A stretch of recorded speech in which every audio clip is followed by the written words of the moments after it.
Hello guys, welcome back to the channel. This is Russell KD9FAL here. We have a new radio that we're going to look at today. It is a UV-17R Plus. So I previously did a video on the UV-17R. I really enjoyed that radio. It's a nice radio. It is locked down to the AM bands. But I was contacted by Radioddity, and they asked if I would do a review of their UV-17R Plus. And I said yes, so I'm going to kind of go over that here in this video.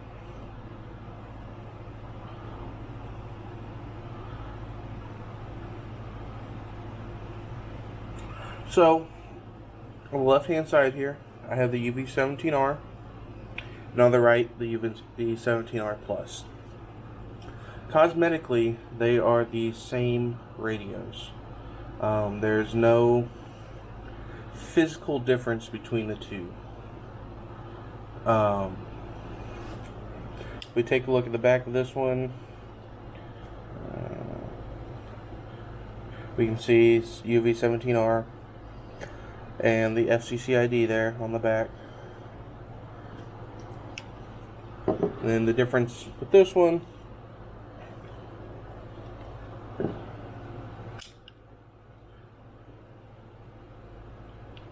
the model number is UV-17R Plus. It does have the same FCC ID. I'm not a FCC guru, but I believe the reason that is because the transmit range is the same on both radios. So, I do want to point out some key differences here between these radios before I go kind of too much further. But first, we have on the 17R, we have a 1800 milliamp hour battery, 13.32 watt hours. On the UV-17R Plus, it is a 2500 milliamp hour battery. The model of the UVR Plus is the RL17 for the battery. Sorry if you can see that there. And it's the BL17UV for the regular UV-17R. The other difference is the back has a USB-C charger for the 17R Plus. So, if you remember, you can look back at my other video. The 17R came with a docking station to charge it. The 17R Plus did not. So I'll show you everything that came with it. We have the battery, radio, antenna, belt clip, which is the same belt clip, USB-C to USB-A charger, a charging power brick, and your typical 2-pin headset, as well as every radio comes with a hand strap. That was everything I received inside of the packaging for the 17R Plus.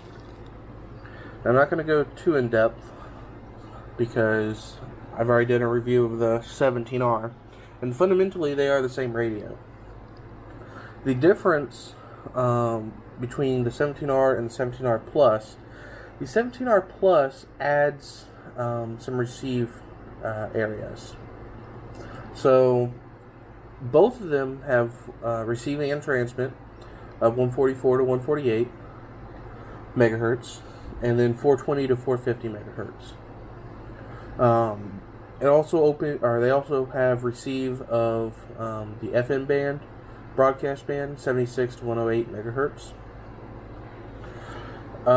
We add receive on the UV-17R Plus of the aviation band, AM 108 to 136 megahertz, AM. We also add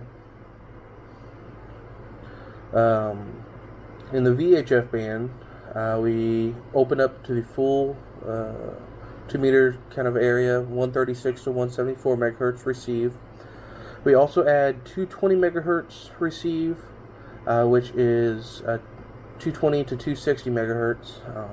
It's kind of a bummer that we don't have 220 transmit. That'd be awesome for a tri-band radio. We also add in the UHF area 350 to 390 megahertz. I may be wrong, but I believe that is military frequencies there. I could be wrong on that.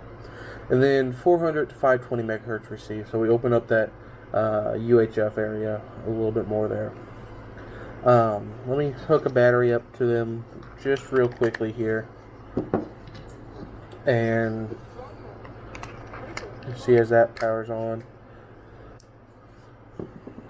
Welcome. Channel mode.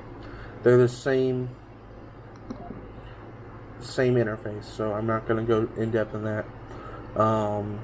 Fundamentally, they are the same radio, just the open receive. Still has the screw on the back, which is nice so that your battery doesn't come off or the clip doesn't break when you drop it. But it is kind of a pain.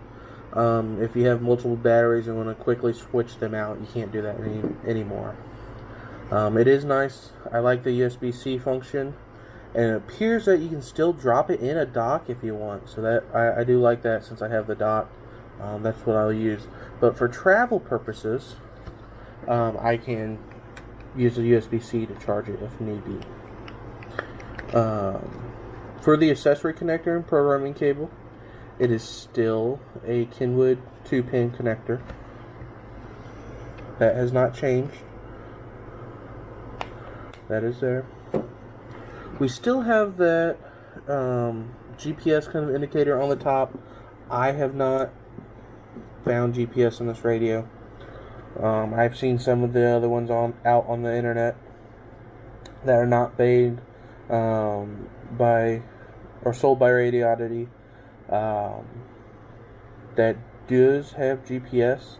I have not got my hands on one yet, but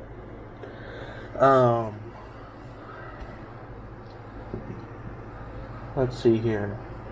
One of the other things, I don't think it's very useful for the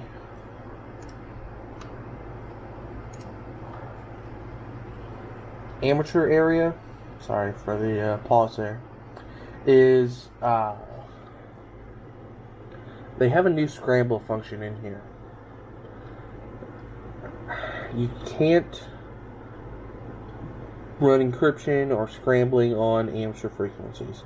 So to me, that's a useless function for this radio, especially if they're advertising as an amateur radio, which it can only transmit on amateur radios. So that's one thing that I'd kind of hope for companies to kind of get on board with, is know the rules and what can and can't be used, because that's a feature that they wouldn't have to have developed, because it's not used in the amateur bands. Now I'm speaking for the US. I'm not familiar with the rules and regulations in other countries, so that might be something other countries can use.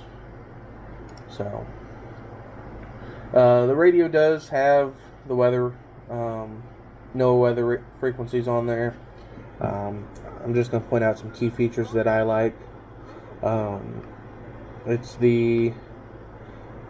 I call it a frequency counter, but I believe they call it wireless copy.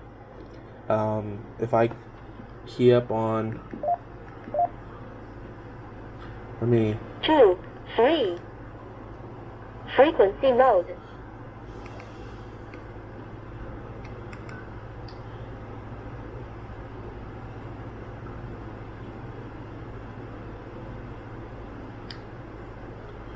I must have got a harmonic of that frequency, but allows you to determine what another radio is transmitting on. So That was I believe it was a harmonic of that frequency there. So,